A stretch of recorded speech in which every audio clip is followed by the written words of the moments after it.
What's up, Colo Nation? Today I got for you a Pokemon X and Y Wi-Fi battle with the Sacred Fire Negro.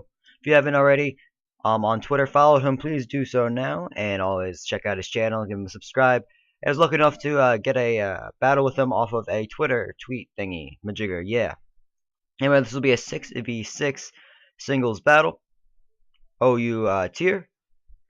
And today he'll be bringing his GyaraDos, Dusknoir, Infernape, Reuniclus, Bouffalant, and Mr. Mime. And we have our Bisharp, Landorus, Ferrothorn, Houndoom, Salamence, and Rotom Wash. But before we get started, don't forget to smash that like button. We want to get at least 20 likes for our GOALO today. Subscribe as well, keep Colo Nation growing as I provide more and more new content for you guys throughout the weeks. And here we go.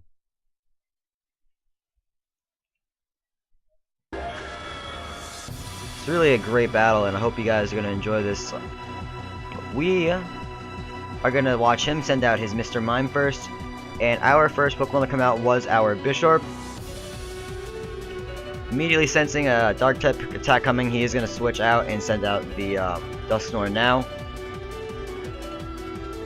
Figuring this, after the pressure comes up, I am going to use a Swords Dance. I figured the switch would be coming as Mr. Mime, very frail. Really nothing else you can do. And I'm going to go for the Iron Head, hoping for the flinch, which I do get the flinch off on this turn, which is really great for me. And even though he has that leftovers, another Iron Head should be able to take it out. But I used Swords Dance again, wanting this set up, thinking he wouldn't really be able to do much. Unfortunately for me, I did not see this Will-O-Wisp coming, and he is going to be able to bring my attack down to neutral, which is going to be no help to me at all.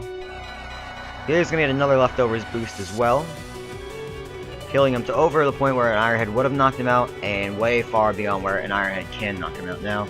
So he's going to withdraw the Dusknoir. He's going to send up the Infernape, and this is the beginning of me making a really bad string of misplays.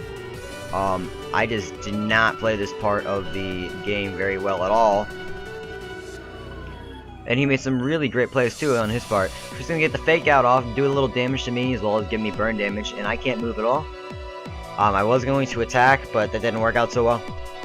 So we are going to see Sucker Punch. It's going to fail because he's going to set up Stealth Rocks. And we're going to take a little more burn damage here. I'm going to just really not think straight here. He's going to set the Stealth Rocks and switch out. I should have seen that coming because I'm going to go for another Sucker Punch. And that Sucker Punch will not be doing anything, which really is a shame on my part because that was just, I should have seen that coming. Really great play though. He switched out at the perfect time, thinking I was going to take a Sucker Punch and use that to get the boosted attack. I'm going to go for another Iron Head, hoping for the flinch again. And I am going to get that, of course. That sometimes happens, and it's unfortunate that I didn't have my Swords Dance boost still, but at least I get some more damage off and the flinch. He's going to heal a little bit leftovers, and we're almost going to get knocked out by the burn. Infernape is going to come out again, and we're going to go for another Iron Head just to get damage off. Almost kill the Infernape. Very close. But we are going to get hit by a Fake Out, and that is going to knock us out. So that's going to be it for our Bisharp. And in his place, we're going to send out Spitfire the Houndoom. It is going to take a lot of Stealth Rocks damage, but it does have the Air Balloon, which is a plus. We're going to switch right back out, fearing the close combat. I wasn't sure why I sent that out, but we're going to send out Lee the Ferrothorn. Lee is going to take a close combat, and that is going to leave it with about a third HP, not quite killing it. The Iron Barbs and the Rocky Helmet damage is going to do a decent amount to it as well. It's going to knock that Infernape out. So we do get rid of the Infernape, even though we take a lot of damage on our Ferrothorn.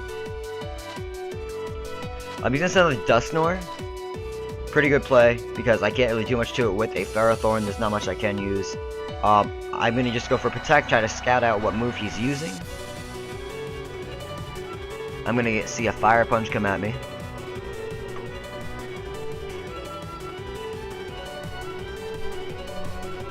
And then I'm going to switch out again. I don't want to take a Fire Punch. I'm going to go right into the Houndoom, expecting to see another Fire Punch. So he's going to use a Will-O-Wisp here, which is going to activate my my Flash Fire and Spitfire, boosting my fire type attacks. So he can probably see that we're going to go for the Flamethrower next. And he's going to switch out here and send out Bushido, the Buffalant. And that we are going to use a Flamethrower, and that is going to do a lot of damage to that Buffalant. Almost over 2/3 actually. And we're going to just finish it off again with another Flamethrower. Let that Buffalant go down. Uniclus is going to come out now. And we're going to Nasty Plot, boost our special attack some more.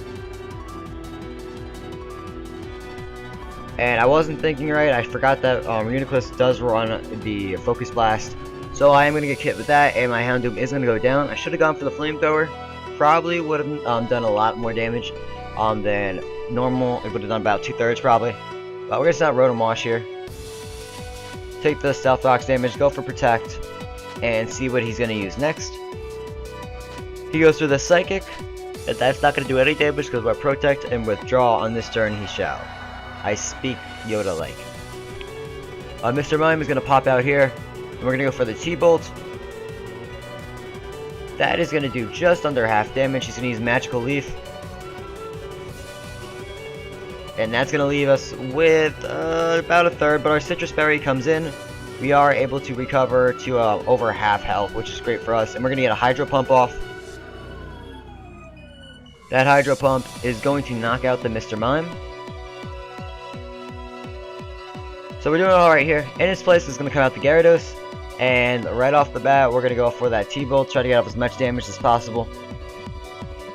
He's going to Mega Evolve into Mega Gyarados here with the Gyaradosite, eliminating its weakness down to 2 times instead of 4 times. Mold Breaker is going to come into effect too, and Dragon Dance is going to be used here as well.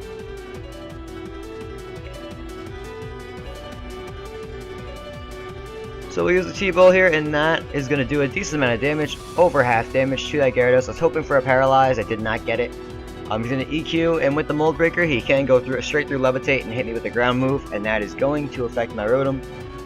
My Rotom will go down. So we're going to send out Lee the Ferrothorn, hoping he just decides to go Waterfall, but he's just going to EQ again. And that is going to wipe out our Ferrothorn as well. See, my problem with my other turn, I should have used Will-O-Wisp instead of Thunderbolt, because it still would have eliminated the Dragon Dance's effect. I kind of could have predicted that. It wasn't a horrible move, but it certainly wasn't a good move by any means. Because this Waterfall is not going to be strong enough to take out my Landorus in one shot.